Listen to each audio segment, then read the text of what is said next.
Right at it. Right at it. Oh, he's done it again. Just as he did at the John Deere for his first win.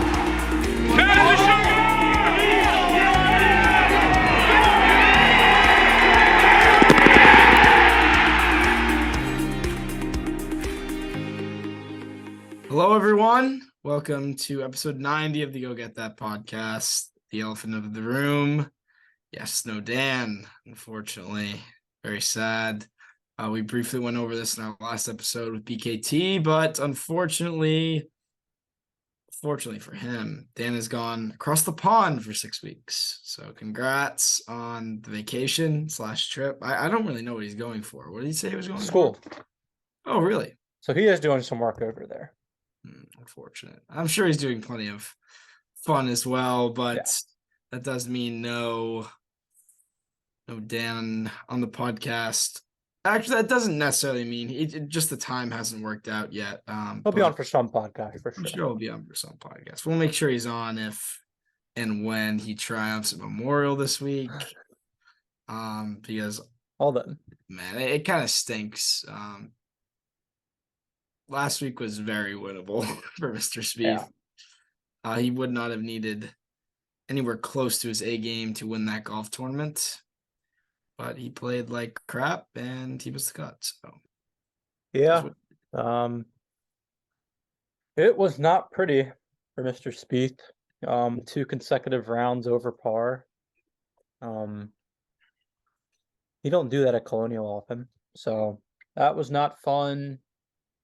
Didn't really do much well at all, so that wasn't good either. Didn't putt well, didn't chip well, was hitting it into trees. It was ugly.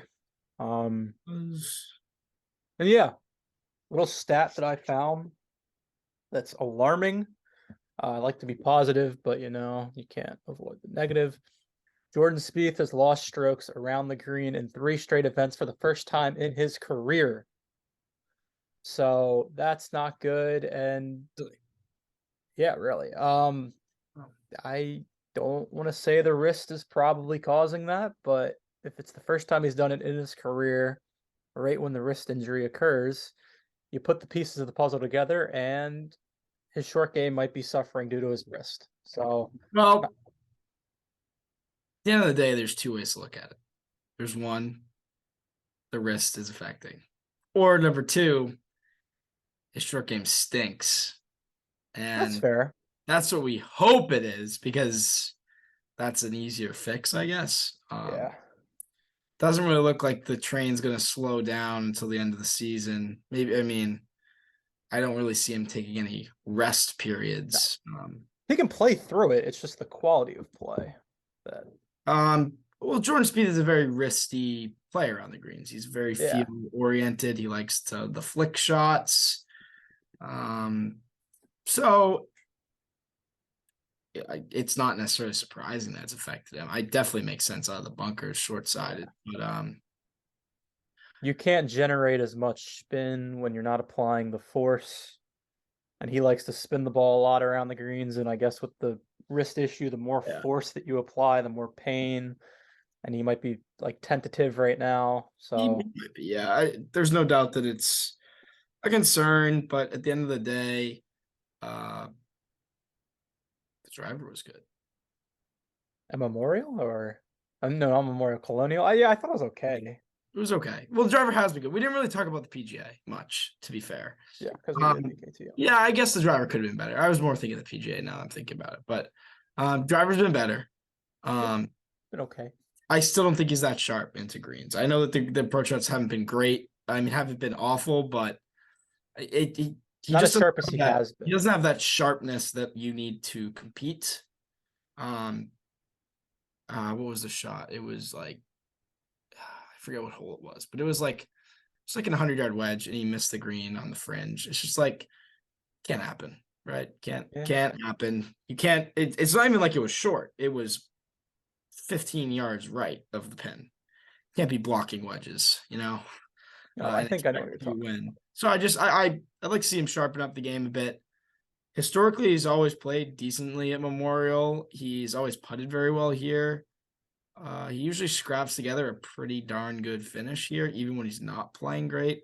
I expect a few big numbers out of him this week. I expect he does.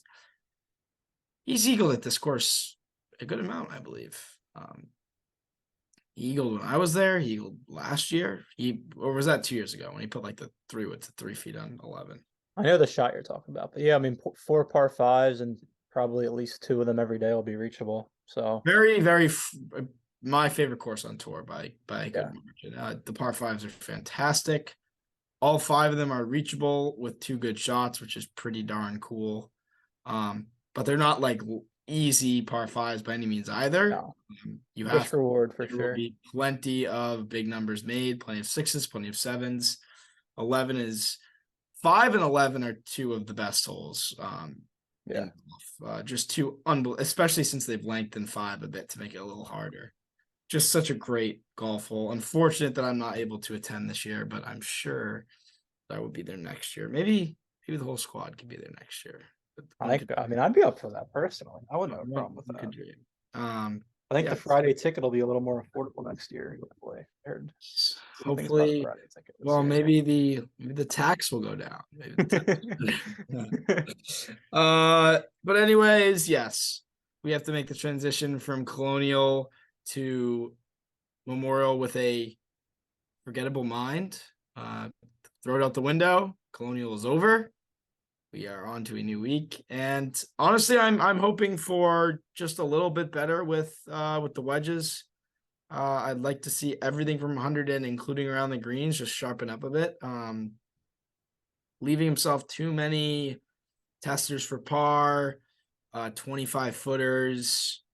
I'd like to see a little more, just, sharpness in the game. Sharp is the word I keep going to because that's the word that comes to mind when I'm thinking about his game right now. Is it's not sharp.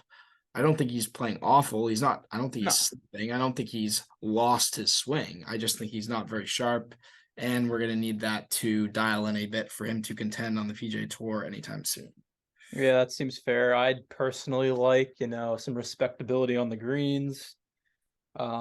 Putted good from, March 1st through the Heritage, and he's kind of, went all the way back down into 2022 territory with the putter. It's been ugly. I mean, Colonial Friday 3-putting the first couple greens. Definitely appreciated not 3-putting 2 greens in a row. Yeah, he actually, it's funny enough, he putted like pretty well after that. He did. The last 16 holes, but I mean, footers, yeah. It still hasn't been near. I mean, it wasn't very good at Oak Hill. Wells Fargo, everything sucked. So he hasn't putted well. I mean, since the Heritage, which is, it's really tough to play well when you don't putt. I mean, you lose strokes to the field putting. So there's no doubt about it. Yeah, as you said, he putts well at Colonial. I mean, not Colonial, Memorial. He's played well at Colonial in his career. He's got 7 top 20s, and 11 starts. So he plays pretty well here. Not usually contention, but Keep saying Colonial. I said Colonial again. Dang. Colonial is so bad, so it better not be this bad. You were like, he plays pretty well at Colonial, and I'm like, yeah, it's because there's what's your points? So my thing is, there are eels. You got Memorial Eel and Cologne Eel. So it's true. It's a little bit of a tongue twister, but yeah, just some respectability back. I really don't want to go, 4 straight performances of not finishing well. We don't have that many more tournaments left this year, which sucks. I mean, we got Memorial. Haha. Maybe we should just rename it to the Barbara Open. The Barbara Open. Yeah, I'd appreciate that. I mean, yeah, but we got Memorial, maybe Travelers, definitely Scottish Open, and the playoffs. So not a whole lot, left, unfortunately. So might as well kick it back into gear before we go over the pond for those two. Well, yeah, the wrist over the pond could be a little concerning. It could, yeah. Because those are shots where you need to get very creative. So especially pot bunkers. Ooh, that could be bad. So I'm really hoping that heals. I'm really hoping it's just tendonitis, and that heals over time. Well, he came out saying it was a sheath tear. Did you hear about that? Oh, I did not. When was that? Yeah, a tendon. He said it before Colonial. It was a tendon sheath tear. I don't know what that means, but that sounds like an excuse for playing. I don't know about that, Sheath but hair. yeah, it's a real thing, apparently. Apparently, a sudden Yeah. twisting of the wrist can cause a subsheath to rupture, allowing the tendon to snap in and out of Yeah, place. it sounds great. I mean, it The sounds, condition is wonderful. sometimes referred to as a snapping wrist. Yeah. So he's dealing with that, whatever that is. But the good news is I forgot it. We were mentioning the schedule, and I And mentioned NH2, the condition is painful and can damage the tendon over time. yeah, so it sounds great. But we're going over the schedule. I completely forgot the US Open. We Surely can that'll forget go about well. that. But Honestly, to save the wrist, might as well just WD. no, but the good news for the rest is after the US Open, even if he plays Travelers, he'll have like 2 weeks off, 2-3 weeks off before, going overseas. So that'll be nice for the wrist. Mr. Wrist. Yeah, I mean, I'm trying to be positive. I don't really know how to be positive until he does it again at this point. I feel like we're kind of I was thinking about this season so far, and it's at the end of the day, he really needed to win the RBC. it's fair. That was an event that really needed to be his because, I mean, barring, I'm not going to say it can happen, but I would be a little bit surprised if where we are right now, Jordan picks up a win before the end of the year. It seems Just like a pretty given fair assessment. just Yeah. given where the game is. I don't think he's going to play bad. I think that, I mean, I don't see him winning if he's not sharp around the greens. So that Yeah. immediately takes out a few weeks. And even though I still like his chances at the Open, I mean, it's a major. It's not easy to win. And another thing is, like, there just isn't much to be positive about in his game since, besides the miraculous driving week at the PGA, since the RBC. Like, Wells, Yeah. I mean, he's gone miscut, brutally out of contention, top whatever at the PGA, P29, yeah. and then miscut at Colonial. I mean, missing the cut at Colonial in other years would have signaled some not good things. I mean, if he had missed a cut at Colonial in 2020, we may have been talking about Corn Ferry Tour on this podcast. So I know that it doesn't feel as significant because obviously there's been so much going on with him. There's been the wrist. There's been chasing the slam. There's been the RBC playoff loss. He was playing pretty well up until then. But like missing the cut at a place that he plays that well at is very concerning. Yeah. I don't think we should take that lightly. That is something that never should happen. I mean, we should react to that the same as, if not worse, than his miscut at the Masters, in my opinion. It's just as, I guess it's a little harder to miss the cut at the Masters because of the amount of people and the amount of old heads, the boomers that are playing. But missing the cut at Colonial should never happen. No, it shouldn't. I mean, you come in. The field really doesn't make that much difference, but No, but I mean, you come into every season thinking, I mean, if you're going to go down the list of like best places to snag a win at, Colonial is always going to be top 3. And to miss the cut there, I mean, you're not. I mean, last year we were like pretty sour about a T8, and this year he doesn't even play the weekend for the first time in his career. it was almost surreal. Like, it hasn't even hit me yet. Like, I feel like it hasn't hit me that like that was Colonial week. Like, that always is circled on our calendars as a week where he should be in contention, and he didn't. I mean, it was looking like a miscut after the first 15 holes. It was ugly. It was not good at all. No, So there's cause for concern. I would love to see something this week that gives me a little hope for the rest of the year. And again, if he doesn't win this year, I don't think that means we're in a slump. But I definitely think that, I mean, these are years of his prime that, even with the success he's had the past 2 years, playing very good golf and winning 2 golf tournaments, I mean, if he doesn't win this year, we'd have to reevaluate at the end of the year how successful really were the past 3 years, right? 2 wins, 3 years. Okay, that's not bad, but that's also not what you're looking for out of Jordan Spieth, right? Like, he's played. I don't want to say it's a capitalization problem. It's just he's not giving himself enough chances. I feel like recently, at least. Obviously, he gave himself plenty of chances in 2021, and it was a little unfortunate he was only able to get 1 win, but he's just not giving himself enough chances right now. I mean, he's had, I guess, 2 chances to win this year on Sunday, Bay Hill and RBC, unless I'm missing one, right? No, Valspar. Oh, Valspar, sure. Good point. That one. So yeah, there was that stretch, and it was a good stretch. It was a great stretch. It's fun. It was fun. I mean, we take for granted contention, but some of these opportunities need to come back. We need more chances to win. More chances to win equals more wins. Brooks Koepka shows that perfectly. He gives himself to win. He gives himself a chance to win in literally every major, and look where it gets him. It gets him 5 major championships. So I would love to see a little something this week. Just some fight, man. Like, it just doesn't. It looks like he's getting lazy on the course. It just doesn't look like he's mentally ready to win a golf tournament, if you get what I mean. Like, I don't look at Jordan Spieth last week and be like, yeah, that guy could win next week, right? Like, he doesn't even look like he's playing at the same level in his head as the other guys. If I don't know if that makes sense, but it doesn't seem like he's in that zone right now. He shows his emotions on his sleeve for sure. Again, he looks to me like a guy who's just lost with the putter again. I mean, the early walks are back. They're running it 8 feet by is back.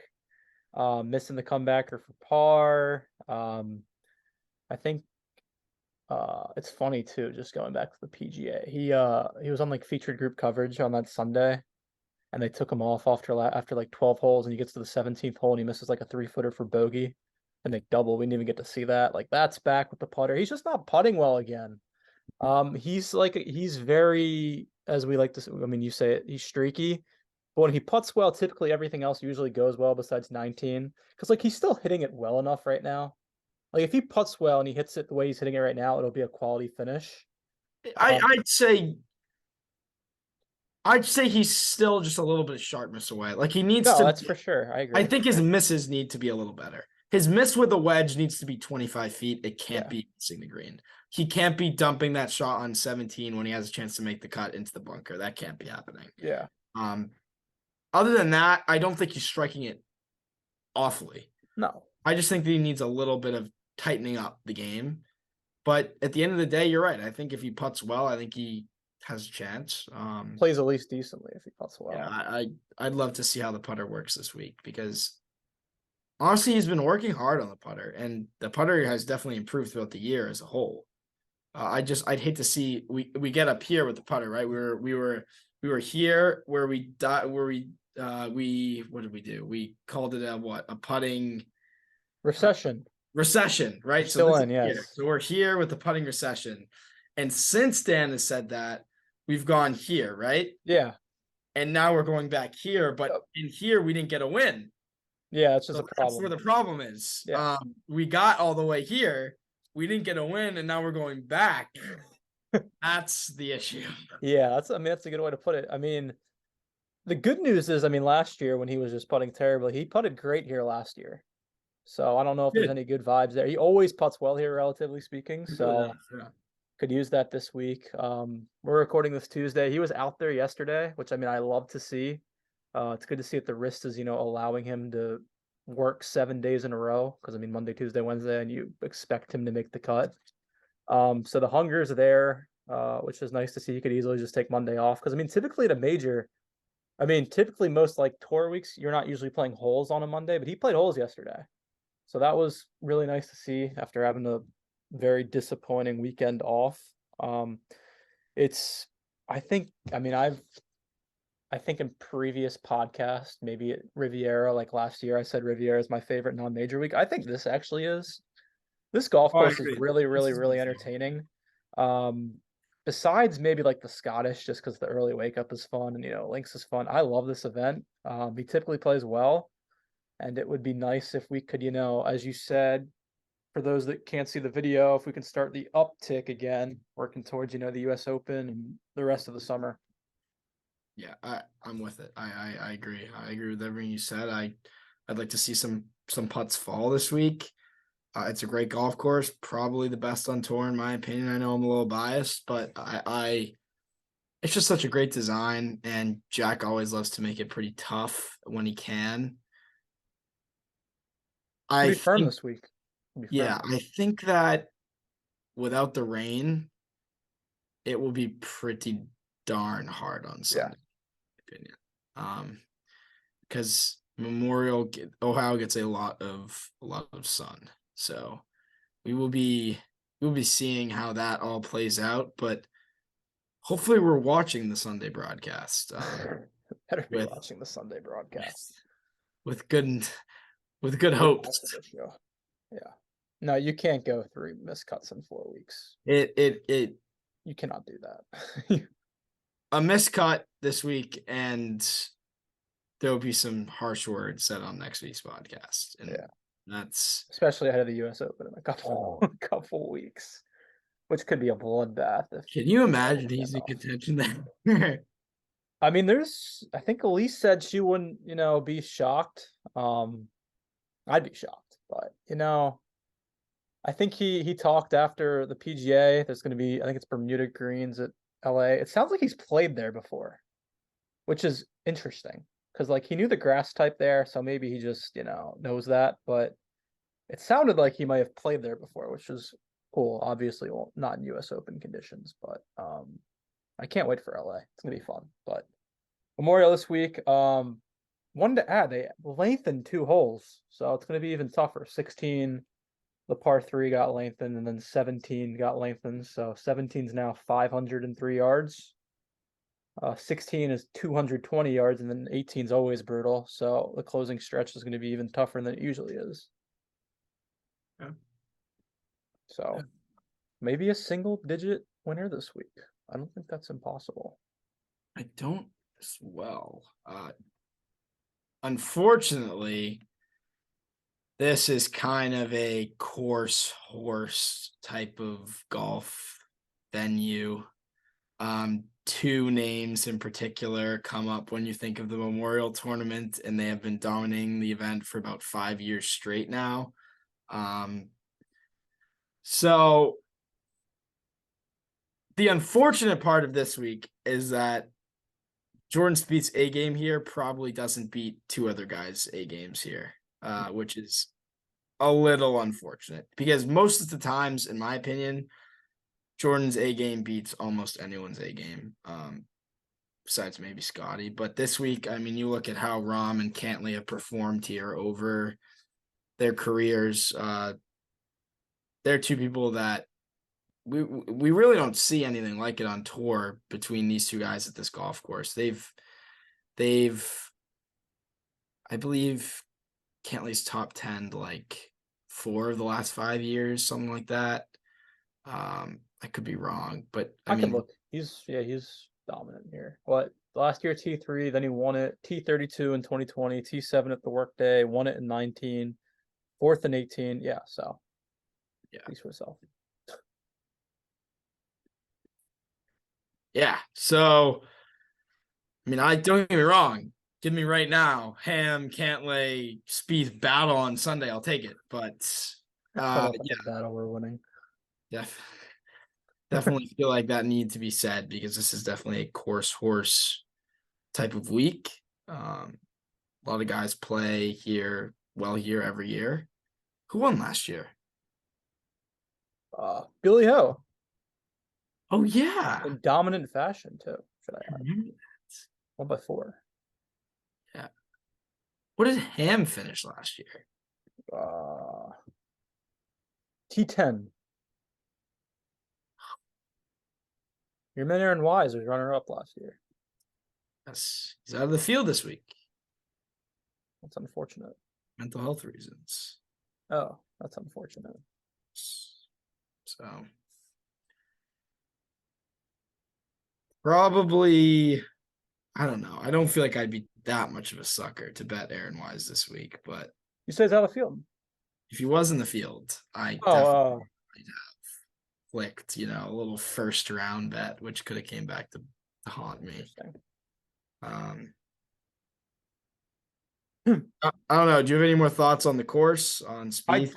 I don't have my bets yet. So we're recording this early on Tuesday. I can go through mine. Yeah, go ahead. And I gotta work on mine tonight. So They're pretty simple. I said it's a course horse. I have 20 on Cantlay to win. Plus 1100, I believe. bold. I have 10 on Thigala to win. That's different. That's my odd play of the week. And then I have 50 on Rahm over Scotty. Wow. Plus 110. And then I have, which was a bonkers line. And I don't know the odds on this yet because I haven't calculated it, but then I have 20 on Ham over Scotty parlayed with Patrick Cantlay over Xander. Wow. So I like that's cool. Surgical for myself this Back to week. your As parlay. we are on like a 4-week minus 100 streak. You're in last. Yeah. I was about to say. We've lost 500 go get that points in 4 weeks. Speaking So of, I have to turn around because I am probably the most recent of the 3 to take the SAT, and I do not want to do that again. I was about to say we gotta give a standings update. So Dan's in first. Dan is up by trillions over Bob and I. Dan is up. He's plus 98 on the season. I am minus 310 in second, and Bob is minus 356. So there's a competition for last. I was up $44 4 weeks ago. It's a tough scene. Yeah, I'm cold. So it happens. We're gonna need Scotty to stink this week.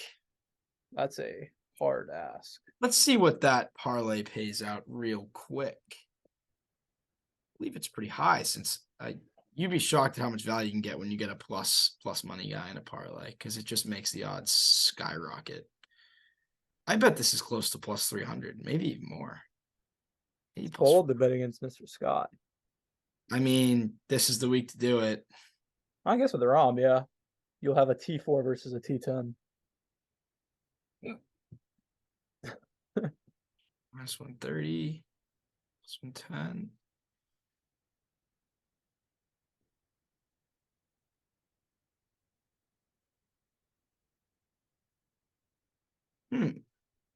Okay. Plus 322. I will take that. There you go. That'll get you back. It'll give me basically even for the week. But if that hits, that also means that my other thing hits. So true. You expect big things out of the big Spaniards. I do expect, I guess with good reason, the big Spaniard to do me some good this week. Hopefully Cantlay wins as well. That would be nice. Actually, I really don't Cantlay. No, you want Spieth to win, obviously. Because that's going to happen. I mean, it's funny, too, because I was talking about, like, after the RBC, I thought this would be a great spot for him. But then, obviously, since the RBC, everything's went downhill, which just sucks. Yes, I would agree. Who knows, though? Because, like, he played well here, I mean, last year. And I remember last year we didn't really come in with, like... I mean, he played well at Colonial last year, but, like, I mean, that's a given. I mean, he had the T34 at the PGA, which he didn't putt well at. T7 at the Schwab, and T18 here, where he putted really well for the first time of all of last year. So he likes his place. I'm sure he's getting, plenty of milkshakes in before Thursday, Mr. Spieth. I really wish this was a $200, 200-point week. It's not, no. I would have put 100 on Cantlay top 10 plus money. I didn't even see that. That seems like a good bet. I mean, I'm sure that would be nice. I'm actually kind of shocked at that line. He's got 5 top 10s in 7 tries. Yeah. The math works out in your favor there. Form's good, right? Yeah, T9, PGK. Do we have anything else, or again, I'll get my bets out. Dan will really the most important bet. Dan will have his out because I mean he's the one that's actually winning. So Man, I'm in shambles. Dan had a nice matchup last week. Well, Dan hitting the Koepka winner was huge. Yeah, that was. I'm kicking myself because I had Brooks the top 20 and picked. Well, I was I was so high on Brooks all week, but I had too much money on him outside of the podcast that I didn't want to bet him in the podcast too. That was my reasoning. Yeah, that seems fair. Which was unfortunate. And I had for the Schwab, I had Grillo to top 40. So I mean, I've had placements on the last two winners. I need to make those placements outrights and get friskier. Yeah, but we need to dial it in, Jordan. This is embarrassing. I'm trying. I just gotta freaking pick my placements to be winners. So I guess I'll do that this week. I just gotta figure out who I like. But I mean, yeah, you kind of said it. It's a very chalk week. I mean, when you look at the winners here, it's pretty.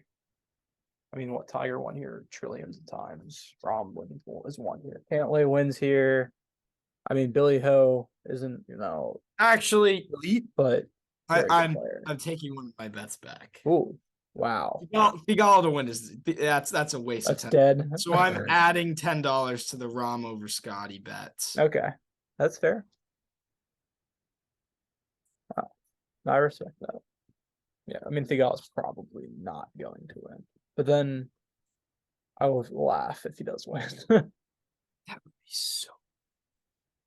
He had a T5 here last year. Yeah, I can see why you would want that. Well, if Rahm beats Scotty and Cantlay beats Xander, that means I won the week by 110 go get that points. So that is what we're striving for. Seems fair. Yeah, man, it's tough to bet with just 100 points. It really is. It is. Yeah, exactly. Because I keep hitting bets, but I keep losing for the week, which I guess isn't the worst case scenario in this format. But no, but it's tough because. But last year I won so much that it's like you got to hit like an outright because you're bound to have weeks where you're minus 100. It's just. Well, I've had quite a few in a row. Yeah, I mean, I've had them. Dan's had them. Dan hit a +3 or +400 outright, which. Yeah, but hopefully he'll start losing again. Yeah. Are we doing $200 points for the playoffs as well?